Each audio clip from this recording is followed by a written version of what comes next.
Hello, ശിവരാത്രിയായിട്ട് ഞാൻ നിങ്ങൾക്കൊരു കാര്യം കാണിച്ചു തരാം.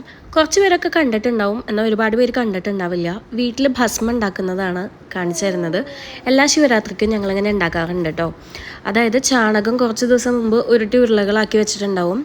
ആ ഉണങ്ങിയ ചാണകത്തിൻ്റെ ഉരുളകൾ ഉമിക്കരി വെച്ചിട്ട് അത് പുകച്ച് അങ്ങനെയാണ് ഉണ്ടാക്കുന്നത് ഭസ്മം. ഇനി പിറ്റേ ദിവസം നമ്മൾ നോക്കുന്ന സമയത്ത് അത് ഭസ്മമായിട്ടുണ്ടാവും. ഇന്ന് ഇഷാൻ ഗുൽസൂന്ന് കൊണ്ടുവന്ന ഗിഫ്റ്റ്സാണ് കേട്ടോ ഇത്. ഒരു സെല്ലോഫോണും അതുപോലെ തന്നെ ഒരു ക്യൂട്ടായിട്ടുള്ള ഉടുപ്പും. അങ്ങനെ ഞങ്ങൾ അമ്പലത്തിൽ പോകാൻ നിൽക്കുകയാണ് ഈവനിങ്. നമ്മുടെ അടുത്ത് തന്നെയുള്ള ഒരു ശിവൻ്റെ അമ്പലത്തിലാണ് നമ്മൾ പോയിട്ടുണ്ടായിരുന്നത്. ജയമായുടെ ഇഷാൻ്റെ ഒക്കെ കൂടെയാണ് കേട്ടോ നമ്മൾ പോയത്. അധികം തിരക്കൊന്നും ഉണ്ടായിരുന്നില്ല, നല്ല രീതിയിൽ പ്രാർത്ഥിച്ച് ഇറങ്ങാനായിട്ട് പറ്റി.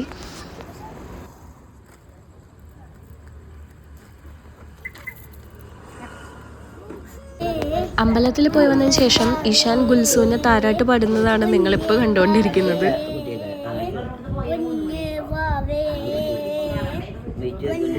വാവ നോക്കി കിടക്കുന്നുണ്ട്,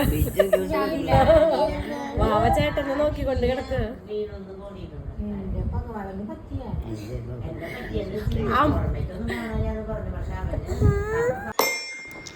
അതൊക്കെ കഴിഞ്ഞ് വന്ന് രാത്രി ഗുൽസൂൻ്റെ വക ഒരു മ്യൂസിക്കൽ കൺസേർട്ട് നടക്കുന്നുണ്ടായിരുന്നു വീട്ടിൽ. ആൾക്ക് ആ ഒരു ഗിഫ്റ്റ് ഭയങ്കരമായിട്ട് ഇഷ്ടമായി. രാത്രി ഫുള്ള് ഇത് കൊട്ടിക്കൊണ്ടിരിക്കുകയായിരുന്നു.